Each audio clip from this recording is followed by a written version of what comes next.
Hi again, Kayla. Okay, so on this top one here, it's another Pythagorean theorem. Basically, you're looking at, so you're supposed to be trying to find, I guess AC. I can't see what it says, but you have AC. So AC is here. And basically, you have a right triangle being formed.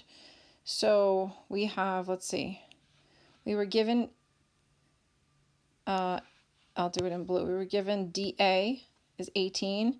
So because these two chords are then like, see how it connects to the diameter like that? You have a 90-degree angle being formed here.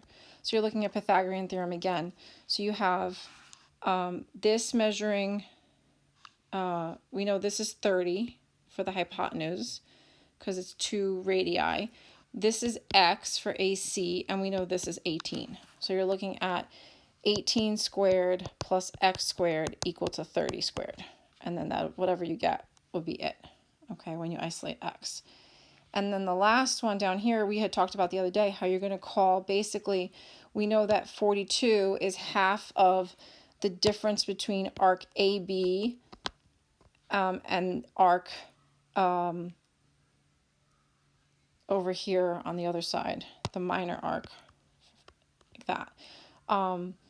So if you call this one x and this one 360 minus x, you're going to do, and she kind of outlined it down here, half of the difference between 360 minus x and x equal to 42.